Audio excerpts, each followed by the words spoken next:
আগামী সপ্তাহে রাজ্য মন্ত্রিসভার সম্প্রসারণ হতে পারে।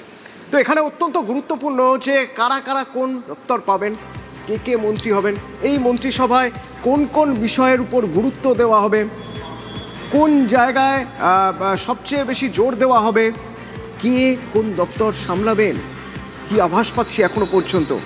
আমার সঙ্গে সরাসরি নিউজ রুম থেকে অয়ন ভট্টাচার্য রয়েছেন। অয়ন, কি জানতে পারছি আমরা? দেখো, এখনো পর্যন্ত আমাদের কাছে খবর যে আগামী সপ্তাহে সোমবারেই হয়ে যেতে পারে শুভেন্দু অধিকারীর মন্ত্রিসভার সম্প্রসারণ।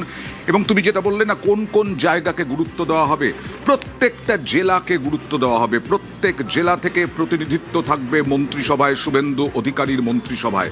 জেলায় জেলায় যে ভোট পেয়েছে বিজেপি এবং 3টে জেলায় বিশেষ করে শূন্য হয়ে গেছে তৃণমূল, সেই জায়গা থেকে প্রত্যেক জেলা থেকে প্রতিনিধিত্ব থাকবে। প্রত্যেক জেলা থেকে যাতে উন্নয়ন, তার সঙ্গে সঙ্গে সমস্যা, আইন শৃঙ্খলা, এই সমস্ত বিষয়ে মন্ত্রীরা প্রতিনিধি হতে পারেন, এই সমস্ত বিষয়ে প্রত্যেকটা জেলা থেকে। এবং যে ন্যারেটিভ প্রথম থেকে তৃণমূল তৈরি করার চেষ্টা করেছিল যে বিজেপিতে মহিলাদের গুরুত্ব খুব কম দেওয়া হয়, মহিলা বেশ কয়েকজন থাকবেন শুভেন্দু অধিকারীর মন্ত্রিসভায়, মহিলাদের প্রতিনিধিত্ব গুরুত্ব দেওয়া হবে এমনটাও জানা যাচ্ছে। এবং জানা যাচ্ছে যে 30 থেকে 35 জন, ওরকম 43 জন, 42 জন, 45 জন মন্ত্রিসভা না, 30 থেকে 35 জনের মন্ত্রিসভা।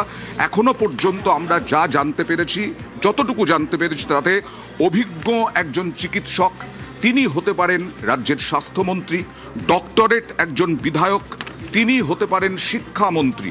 স্বরাষ্ট্র এবং অর্থ, এই দুটো শুভেন্দু অধিকারীর কাছেই থাকার কথা।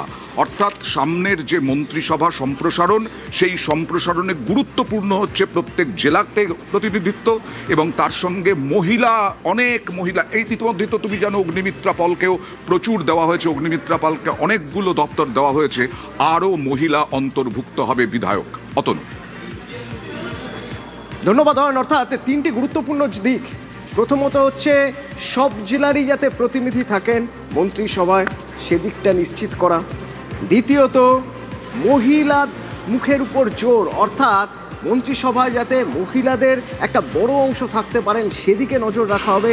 তৃতীয়ত সবচেয়ে গুরুত্বপূর্ণ, যিনি যে বিষয়ে দক্ষ, যিনি যে বিষয়ে পারদর্শী, তাকে সেই দপ্তরই সামলাতে দেওয়া হবে। যেমন এখনো পর্যন্ত আমাদের কাছে যা খবর, তাতে নতুন স্বাস্থ্যমন্ত্রী হতে পারেন একজন অভিজ্ঞ চিকিৎসক, আবার কোনো ডক্টরেট বিধায়কের হাতে শিক্ষার ভার যেতে পারে। তবে এখনো পর্যন্ত যা জানতে পারছি আমরা, তাতে স্বরাষ্ট্র আর অর্থ দপ্তর আপাতত মুখ্যমন্ত্রীর হাতেই থাকবে।